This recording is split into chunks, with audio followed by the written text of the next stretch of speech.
அப்படி வரலாறு என்ற பெயரால் எழுதி வைத்திருக்கிற புத்தகங்களை படித்தால் பள்ளிக்கூடங்களில், கல்லூரிகளில், பல்கலைக்கழகங்களில் மாணவர்களுக்கு கற்றுத்தரப்படுகிற வரலாற்று செய்திகள் என்ன? முஸ்லிம்களை பற்றி சொல்லப்படுற எந்த வரலாறு நீங்க கொஞ்சம் அப்படி அசைபோட்டு பாருங்க. உங்க கவனத்துக்கு நீங்க பள்ளிக்கூட காலத்துல, கல்லூரி பருவத்துல முஸ்லிம் மன்னர்கள் என்று யாரை பற்றி படித்திருக்கிறீர்கள்? தேடி தேடி தெரிஞ்சா ஒரு 2-3 பேர் நிலவுக்கு வரும். அவுரங்கஜேப் படிச்சிருப்பீங்களா? அது கூட அவுரங்கசீப்னு தான் படிச்சிருப்பீங்க. அதுல கூட ஒரு பெரிய திரிவு. அந்த ஆள் பேரு ஜேப், அவுரங்கஜேப் தான், அவுரங்கசீப் கிடையாது.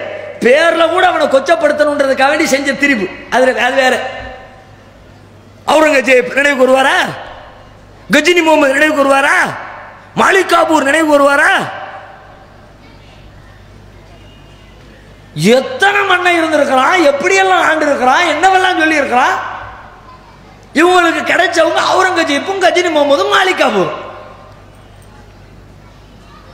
எதுக்கு இந்த அவுரங்கஜீப்? அவுரங்கஜீப்பின் வழியாக அவன் மீது பழியை சுமத்தி, அந்த பழியை அவன் மீது குற்றத்தை சுமத்தி, அந்த பழியை நம் தலையில் போடுவதற்கு அவுரங்கஜீப் கோவில்களை இடித்தார். அவுரங்கஜீப் கோவிலை இடித்தார். நான் இல்லை என்று சொல்லவில்லை, வரலாற்றிலே பதிவு செய்யப்பட்டிருக்கிறது. அவுரங்கஜீப் கோவிலை இடித்தார். ஏன் இடித்தார் அதை சொன்னியா? இடித்தார்னு சொன்னீல, இடித்தார படிச்சு கொடுத்தீல, ஏன்பா இடிச்சாரு? நேரப்போக்கா, வெறியா, மதவெறியா? என்ன காரணம்? கம்யூனிஸ்ட் கட்சியினுடைய மூத்த வரலாற்று ஆசிரியர், பழம்பெரும் தலைவர் பட்டாபி சீதாராமையா ஒரு மிகப்பெரிய வரலாற்று ஆவணத்தை தொகுத்திருக்கிறார். தன்னுடைய வரலாற்று நூலில் அவர் குறிப்பிடுகிறார், அவுரங்கஜீப் ஒரு முறை தன்னுடைய சமஸ்தானத்து தலைவர்கள், மன்னர்களோடு டெல்லியில் இருந்து வங்காளத்தை நோக்கி ஒரு பயணத்தை மேற்கொள்கிறார்.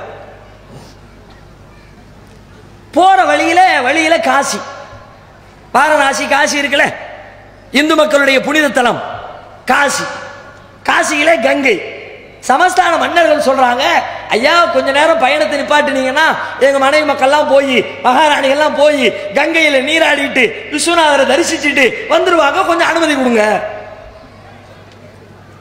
பயணம் நிறுத்தப்படுகிறது. பல்லக்கிலே வைத்துக் கொண்டு மகாராணிகள் அழைத்து செல்லப்படுகிறார்கள், நீராடுகிறார்கள், வழிபாட்டை முடிக்கிறார்கள், அனைவரும் திரும்புகிறார்கள். பயணம் துவங்கவில்லை. எல்லாரும் வந்தாச்சு, புறப்பட வேண்டியதானே. பயணம் புறப்படல. என்னையான்னு கேட்கிறார் அவுரங்கஜீப். கட்சி சமஸ்தானத்து ராணிய காணல, கதை சொல்லல, வரலாறு. கட்சி சமஸ்தானத்து ராணிய காணல, தேடி பார்த்துட்டும் கிடைக்கல. தன்னுடைய முக்கிய அதிகாரிகளை அழைத்து நல்லா தேடுங்க. அங்குலம் அங்குலமாக காசி அலசப்படுகிறது.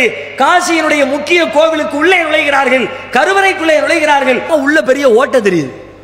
ஓட்டக்குள்ள எட்டி பார்க்கறாங்க, படி தெரியுது.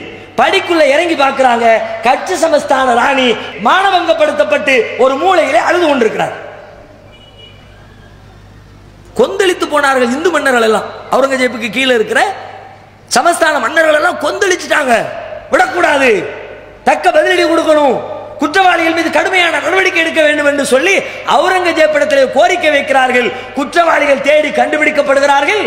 அந்த மன்னர்கள் கோரிக்கை வைக்கிறார்கள், கோவிலுக்குள்ளே, கர்ப்ப கிரகத்திற்குள்ளே, அங்க விக்கிரகத்திற்கு நேர் கீழ் பகுதியிலே இந்த காரியம் நடந்திருப்பதால், கற்பழிப்பு சம்பவம் நடந்திருப்பதால் கோவிலின் புனிதம் கெட்டுவிட்டது. மன்னர் அவர்கள் அந்த புனிதத்தை மீட்டு தர வேண்டும். என்னையா பண்றது? கோவில் விக்கிரகத்தை இடம் மாத்துங்க, கோவிலை மாத்தி இடத்துல கட்டுங்க. விக்கிரகம் மாற்றி வைக்கப்படுகிறது, இந்த கோவில் இடிக்கப்படுகிறது. அவுரங்கஜீப் உத்தரவிடுறார், விக்கிரகத்தை, கணபதி சிலையை மாத்துங்க, இடத்தை மாத்துங்க, கோவிலை இடியுங்கள். இடியுங்கள் என்ற கட்டளை வந்ததா, புடிச்சுக்கிட்டாங்க நம்ம ஆளு, கோவிலை இடித்தார். இடிச்சாரா? எதுக்குடா இடிச்சாரு? போலீஸ்காரர் அடிச்சார். எதுக்கு அடிச்சாருன்னு சொன்னா தானே போலீஸ்காரர் நல்லவரா திருடரா ரவுடியான்னு தெரியும். போலீஸ்காரர் அடிச்சார் நிப்பாட்டினா. அவுரங்கஜீப் இடித்தார். ஏன் இடித்தார்? இந்து மக்களுடைய கோவிலின் புனிதத்தை காப்பதற்காக இடித்த ஒரு காரியத்தை ஏதோ கோவில்கள் மீது கொண்டிருக்கிற வெறுப்பினால் இடித்ததை போல சித்தரித்து விட்டார்களே பாவிகள். நெசமா அவர் வந்து கோவில் வெறுப்புல தான் இடிச்சாருன்னா முதல்ல எதங்க இடிப்பான்? கோவில் சிலையை தானே இடிப்பான். அதை வச்சுதானே கோவிலே எதற்கு? கோவிலுக்குள்ள இருக்கிற அந்த சிலைக்கு, அந்த விக்கிரகத்திற்கு தானே. அதை தூக்கி பத்திரமா பேக்கப் பண்ணுவாராம். அந்த சிமெண்டையும் கட்டடத்தையும் அதை இடிப்பாராம். இதுக்கு பேர் கோவில் இடிச்சாரா? இதையும் சேர்த்து சொல்லி இருந்தால் முஸ்லிம்கள் மீது ஏற்பட்டிருக்கிற அவப்பெயர் ஏற்படுமா? எப்படி திரிக்கிறார்கள் பாருங்கள். நல்ல எண்ணத்தோடு நீதியை நிலைநாட்ட இந்து மக்களுடைய கோரிக்கைக்கு இணங்க செய்யப்பட்ட ஒரு காரியத்தை இந்து வெறுப்பின் விளைவால், முஸ்லிம் மதவெறியின் விளைவால் அவுரங்கசீப் செய்ததை போல ஒரு சித்திரத்தை உருவாக்கி விட்டார்களே. இப்படி முஸ்லிம் மன்னர்களை பற்றி சொல்லப்படுகிற வரலாறுகள் உண்மைக்கு புறம்பாக